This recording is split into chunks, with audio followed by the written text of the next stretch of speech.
Apakah sharing saya sudah kelihatan? Sudah, Bu. Sudah ya. Oke, pada hari ini kita akan membahas konsep sistem pakar. Nah, untuk yang robot Sophia tadi nanti saya share ya Mas Ega untuk linknya.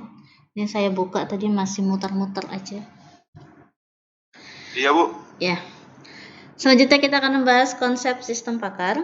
Nanti tolong beritahu saya apabila slide-nya tidak sesuai dengan apa yang saya jelaskan ya. Takutnya nge-lag. Apakah sudah ganti slide? Slide, sorry. Belum, Bu. Masih belum di slide 1. Masih di slide 1 ya. Oke.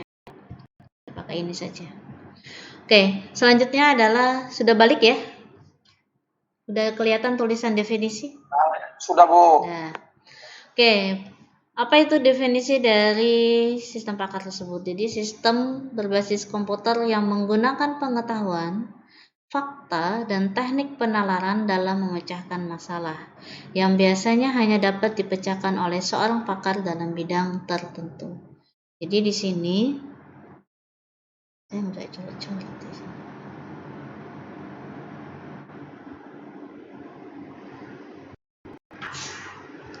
Di sini yang menjadi garis bawah adalah sistem pakar tersebut memiliki pengetahuan, fakta, dan teknik penalaran gitu ya. Jadi di situ ada pengetahuan, ada faktanya, ada teknik penalaran dalam memecahkan masalah. Seperti seorang pakar penalaran tersebut dalam bidang tertentu.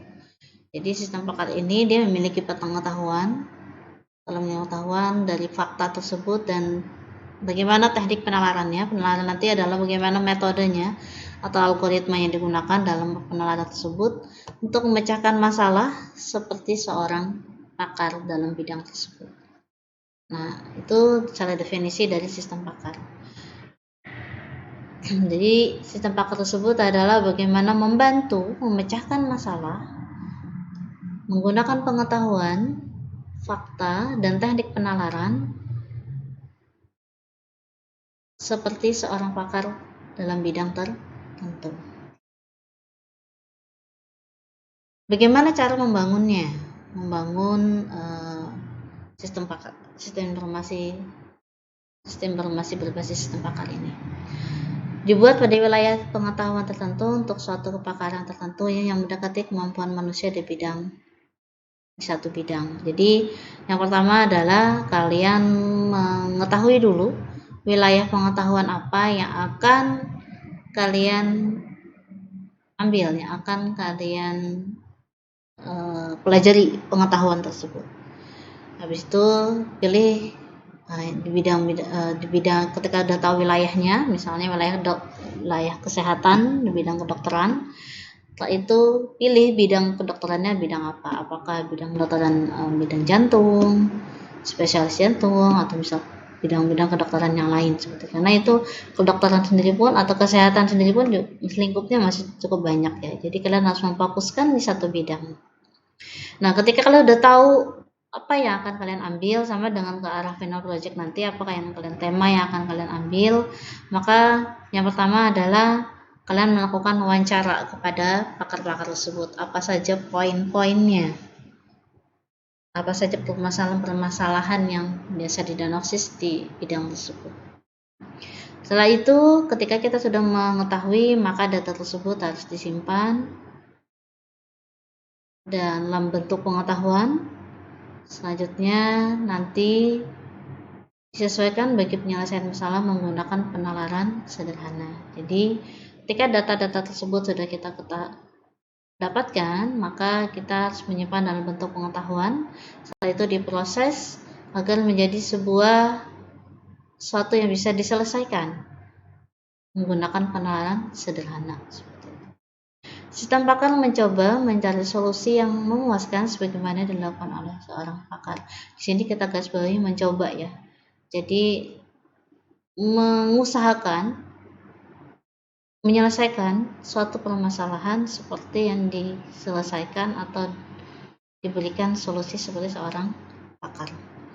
Mencoba, jadi bukan menggantikan, masih mencoba. Jadi untuk presentasi dan akurasinya ya masih valid seorang yang digantikan sebenarnya, tapi di sini kita mencoba apabila seorang pakar tersebut terkendala atau bisa juga tergantikan ketika seorang pakar tersebut sudah meninggal, wafat dan lainnya, maka sistem tersebut bisa menjadi salah satu alat bantuan gitu ya. Meskipun nanti kalau ada manusia yang menjadi pengganti ya, maka manusia itu bisa jadi lebih baik daripada sistem pakar tersebut. Seperti itu. Selanjutnya, selain dibangun diselesaikan seperti penalaran dilakukan oleh pakar, ini juga bisa memberikan penjelasan. Jadi selain kita memberikan diagnosis, tapi juga kita memberikan saran gitu ya. Apa yang harus dilakukan dari diagnosis tersebut. Nah, sistem pakar ini bisa berperan sebagai langkah awal kita dalam melakukan tindakan, kalau itu dalam posisi ilmu kesehatan ya. Langkah awal pada saat kita contohnya di bidang kesehatan.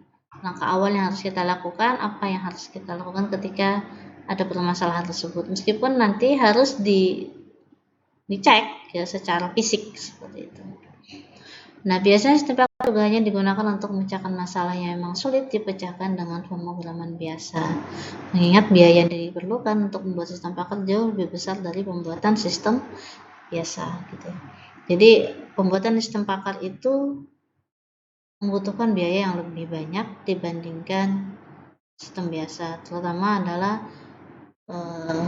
biaya dalam mengambil data gitu ya, atau proses dalam mendapatkan data.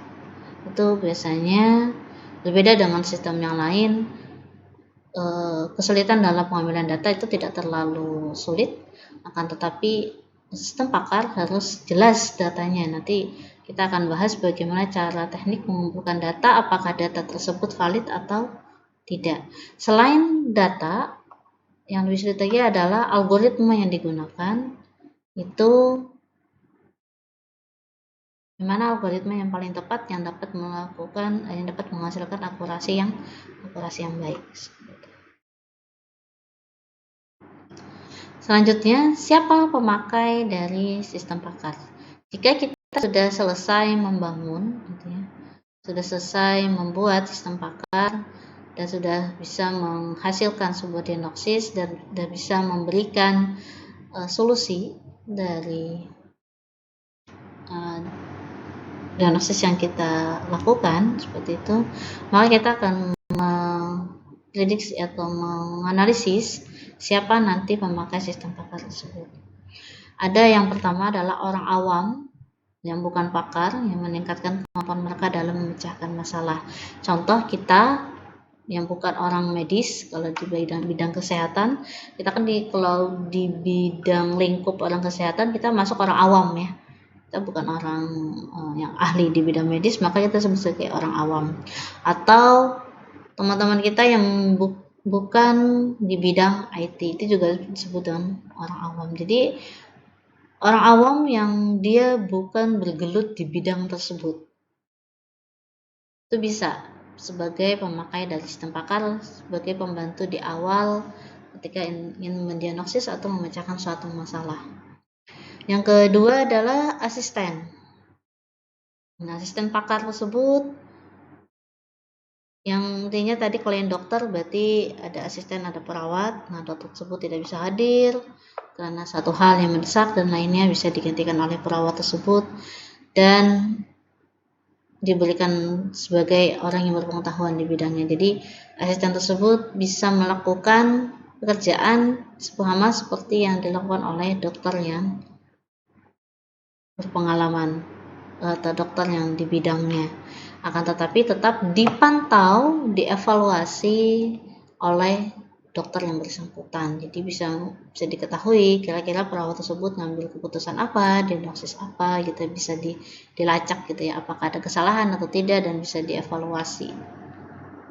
Nah, selanjutnya adalah orang laboratorium. Nah, sekarang kan banyak sekali sistem yang memudahkan dalam pengecekan di bidang laboratorium, membantu mengetahui ini penyakitnya apa gitu ya, dibantu untuk mempercepat menganalisis. Ya tadi sama yang disampaikan Mas apa tadi ya, yang bukan Ahmad ya, Ega Anang ya, gimana dia bisa belajar sendiri, bukan belajar dalam artian dibiarkan enggak ya, tapi pertama kali akan diberikan ilmu dulu, setelah itu ilmu masuk, lama-kelamaan dia akan belajar secara up to date data-data yang masuk belakangan karena udah diajarin di training gitu ya.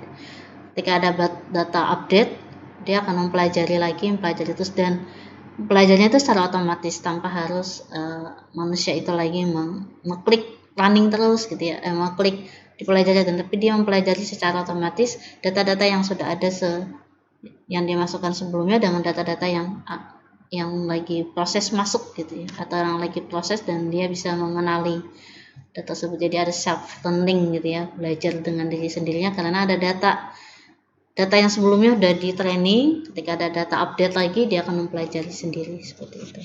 Nah, orang-orang laboratorium ini salah satu bisa menjadi pemakai dari sistem pakar tersebut. Selanjutnya adalah alasan kenapa sistem pakar ini dikembangkan. Yang pertama, dapat menyediakan pemakaran setiap waktu di berbagai lokasi gitu ya. Nah, kita tidak memungkiri di bidang kesehatan ya, terutama ya, tidak semua daerah itu mudah mendapatkan seorang yang ahli di bidangnya. Jangankan daerah-daerah terpencil, Jogja aja untuk beberapa kasus itu sulit untuk mendapatkan orang yang ahli di bidangnya. Terutama salah satunya adalah tulang gitu ya. Untuk tulang itu kebanyakan kalau Jogja itu, kalau saya pengalaman, ada anak saya kemarin berpengalaman itu, beberapa kasus tidak bisa ditangani oleh di daerah Jogja, tapi harus lari ke dokter yang ada di Solo gitu ya. Itu yang masalah tulang, belum lagi masalah perkembangan anak dan lainnya seperti itu. Jadi ini bisa menjadi alternatif membantu apabila membutuhkan suatu yang cepat dalam penanganan, dan itu tapi harus ada evaluasi juga, ada manusia yang mengontrol juga di dalamnya. Secara otomatis mengerjakan tugas-tugas rutin yang membutuhkan seorang pakar. Nah, pola-pola yang sudah dikerjakan oleh pakar itu bisa digantikan. Pola-pola yang jelas permasalahannya apa, solusinya bagaimana.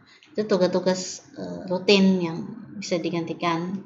Tapi kalau sudah masuk tugas-tugas yang tidak rutin, yang itu memerlukan sesuatu yang perlu tadi ya, dibilang Mas Anang, dibilang Mas Ega, perlu telaah data, bukan data ya, menelaah gitu ya, menelaah yang lebih ketika ada bukan suatu yang tidak wajar gitu ya, atau suatu yang berbeda dari yang sebelumnya, maka pakar tidak bisa tergantikan di posisi tersebut seperti itu.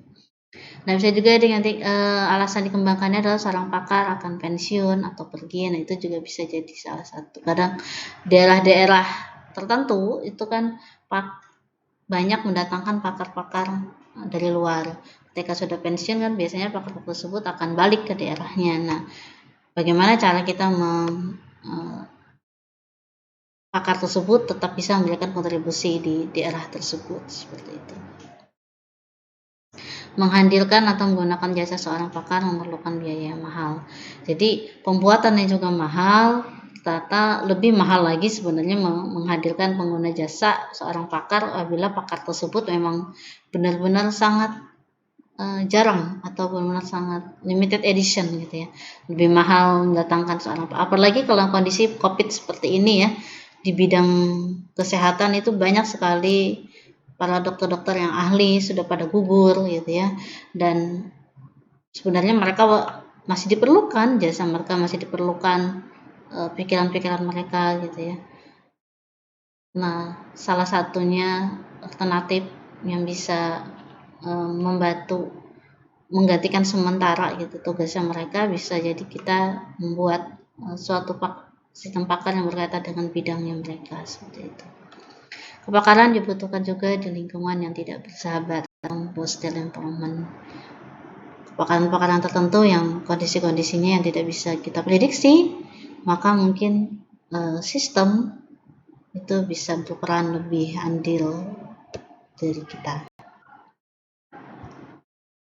Ini ciri-ciri dari sistem pakar: terbatas pada bidang spesifik, dapat memberikan penalaran untuk data-data tidak lengkap dan tidak pasti, dapat mengungkapkan rangkaian alasan yang diberikan dengan cara yang dapat dipahami berdasarkan pada rule atau kaidah tertentu. Nanti kita akan bahas bagaimana cara membuat rule dan kaidah tertentu di materi yang selanjutnya.